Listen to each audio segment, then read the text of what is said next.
Present indefinite tense के RS में कोई इंट्रोगेटिव वर्ड अगर आ जाता हो, ऐसे क्वेश्चन को डायरेक्ट स्पीच से इनडायरेक्ट स्पीच में कैसे बदलेंगे।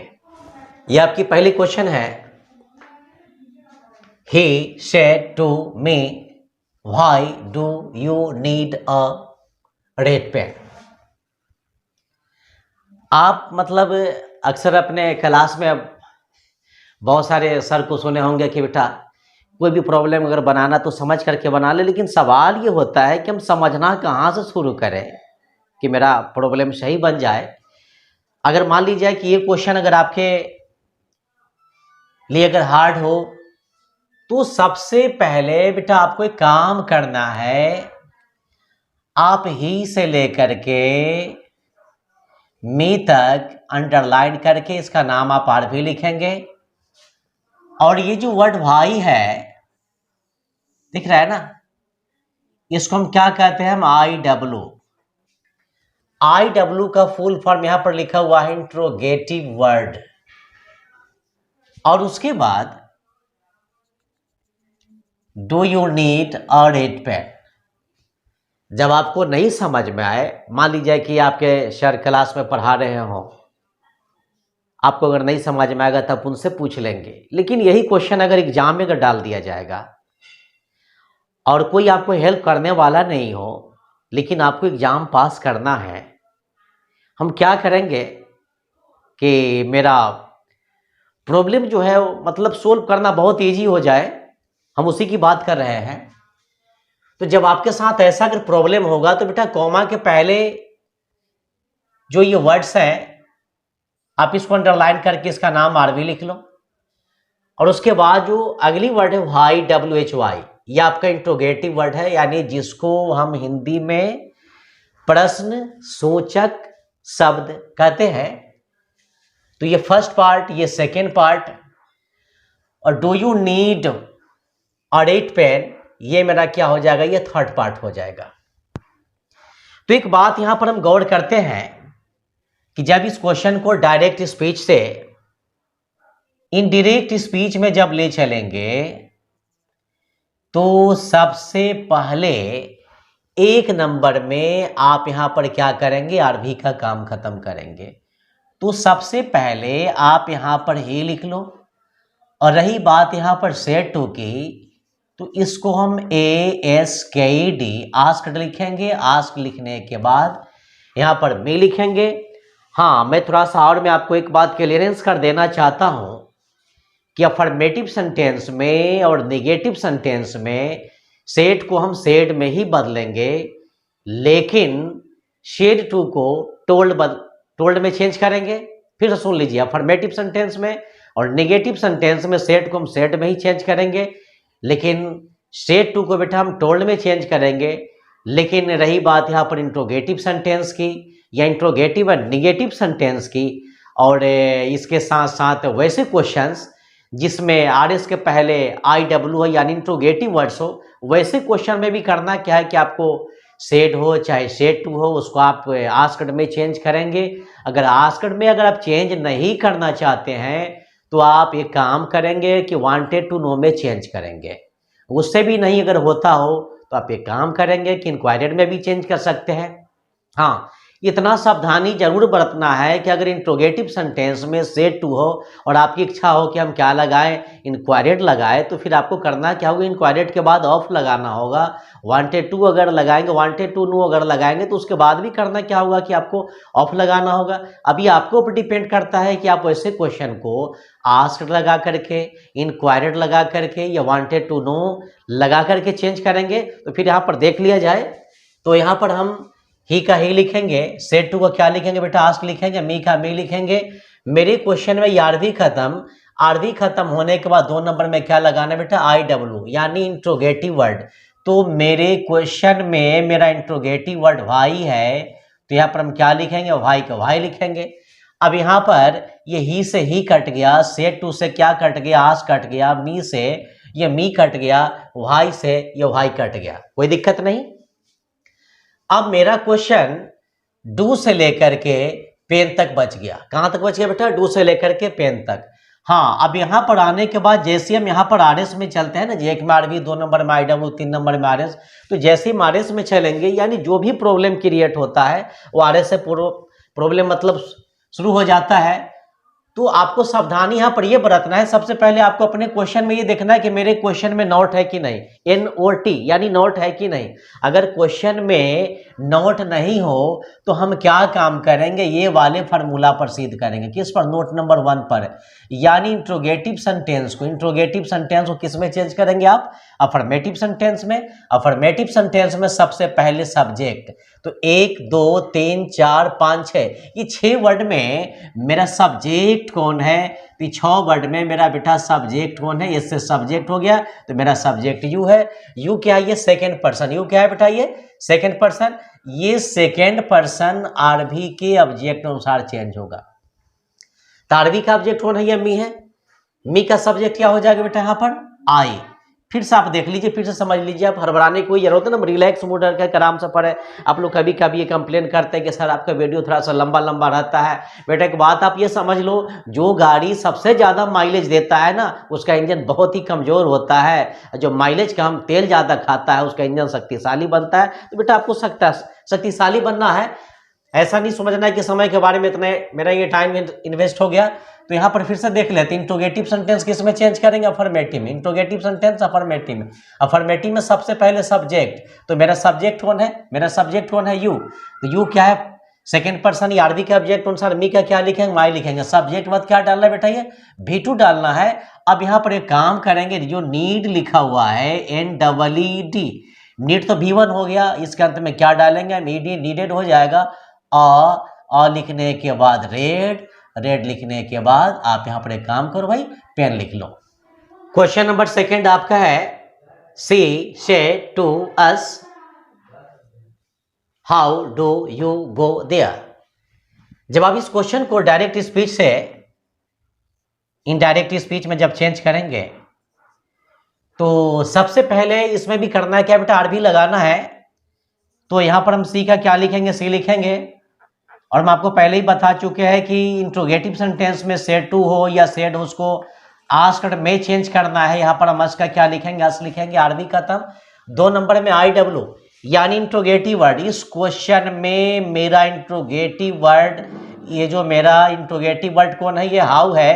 तो यहाँ पर बेटा काम करना, आप यहाँ पर ये हाउ को डाल लो।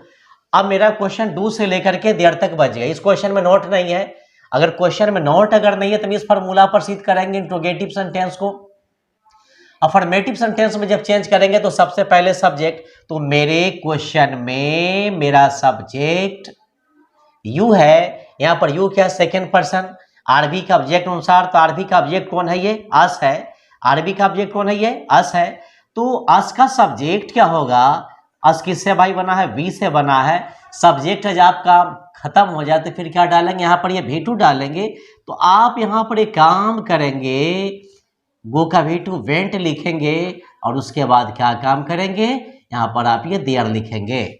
आपकी अगली क्वेश्चन है, they said to her at what time do you go to college. अब इस क्वेश्चन को नहीं समझ में, फिर इसको भी डिवाइड कर लीजिए। दे सेड टू हर, ये आपका आरवी है। और ये जो 3 वर्ड से आपके यहां पर एट व्हाट टाइम, ये आपका क्या है भाई? ये IW, कोई दिक्कत नहीं। उसके बाद हालांकि यहां पर do you go to college, इसको थर्ड पार्ट में डालेंगे। जब आप इस क्वेश्चन को चेंज करेंगे, जब डायरेक्ट स्पीच से इनडायरेक्ट स्पीच में जब ले चलेंगे, तो सबसे पहले क्या डालना है? आरवी डालना है। तो बेटा यहां पर आप दे का क्या लिखेंगे? दे लिखेंगे। से टू का आस्क्ड लिखेंगे। हर का हर लिखेंगे। आरवी खत्म होने के बाद 2 नंबर में क्या डालना है? IW। तो मेरा ये IW एट व्हाट टाइम, यानी इंट्रोगेटिव वर्ड जो है मेरा एट व्हाट टाइम है। तो भाई यहां पर हम एट का एट लिखेंगे, व्हाट का व्हाट लिखेंगे, टाइम का टाइम लिखेंगे, एट व्हाट टाइम। अब मेरा क्वेश्चन डू से लेकर के कॉलेज तक बच गया। हमको इतना ही बस काम करना है। तो ये इंट्रोगेटिव सेंटेंस है, इंट्रोगेटिव सेंटेंस को हम अफर्मेटिव सेंटेंस में चेंज करेंगे। तो सबसे पहले सब्जेक्ट, तो सब्जेक्ट तो आप उस वक्त से जान ही गए होंगे कि मेरा सब्जेक्ट यू है, यू सेकेंड पर्सन है।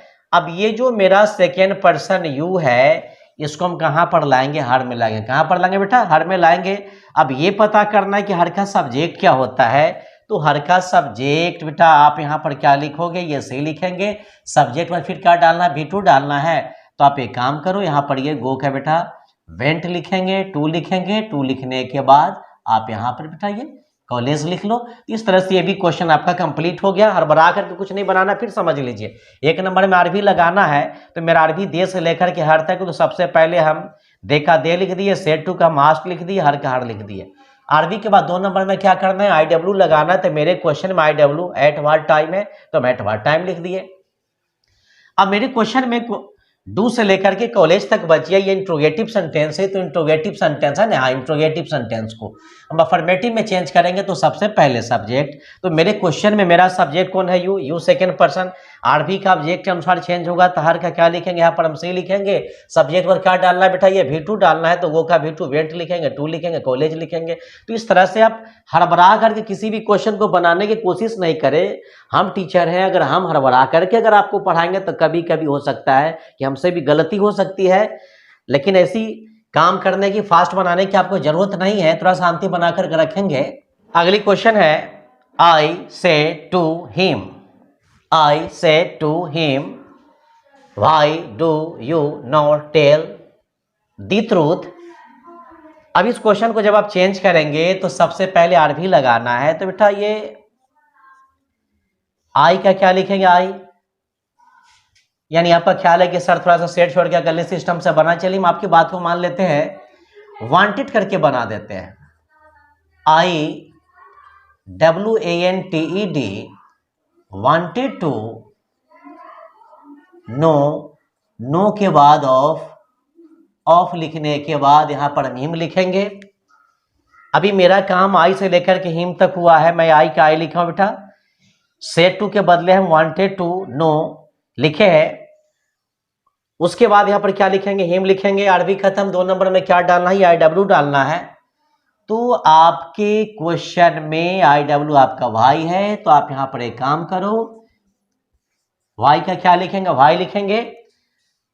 अब मेरा क्वेश्चन डू से लेकर के, दिख रहा है ना, ये डू से लेकर के थ्रू तक बच गया है। तो इंट्रोगेटिव भी है और निगेटिव भी है।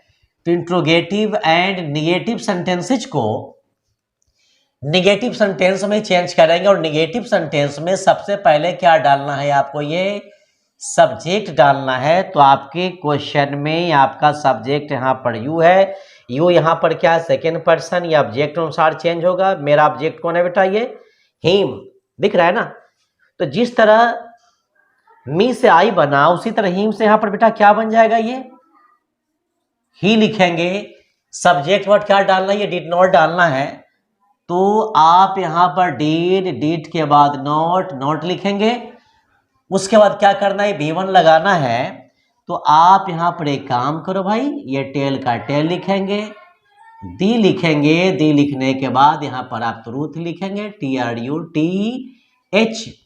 हाँ, थोड़ा सा एक बात याद रखेंगे, आप अपने क्वेश्चन में क्वेश्चन मार्क डालेंगे, लेकिन जैसे इंट्रोगेटिव सेंटेंस अफर्मेटिव में चेंज होगा आप फुल स्टॉप डालेंगे। इंट्रोगेटिव मार्क लगाने की कोशिश न करेंगे, नहीं तो आपका क्वेश्चन गलत हो जाएगा। इस क्वेश्चन पर गौर करते हैं। जब इस क्वेश्चन को डायरेक्ट स्पीच से इनडायरेक्ट स्पीच में ले चलेंगे तो सबसे पहले आपको आरबी लगाना है।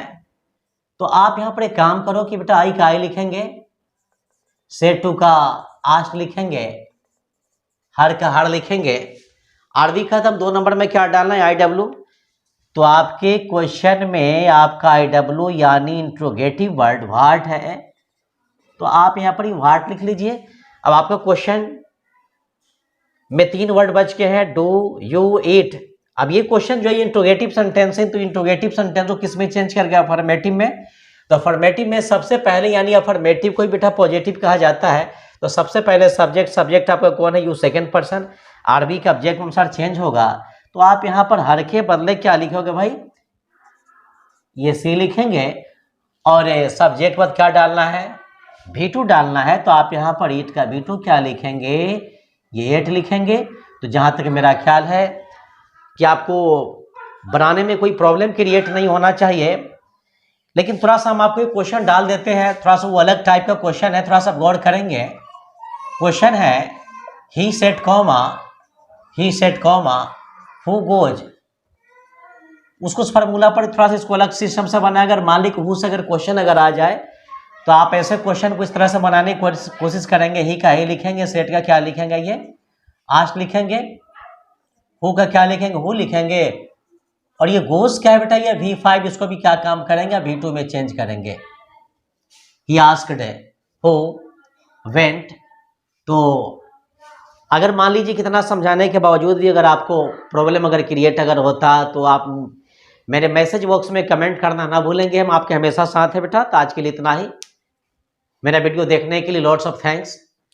अगर आप मेरे चैनल पर अगर नए हैं तो आप मेरा channel JN English research centre को सब्सक्राइब करना नहीं भूलेंगे। और आप लोगों को दीपावली की ढेर सारी शुभकामनाएं।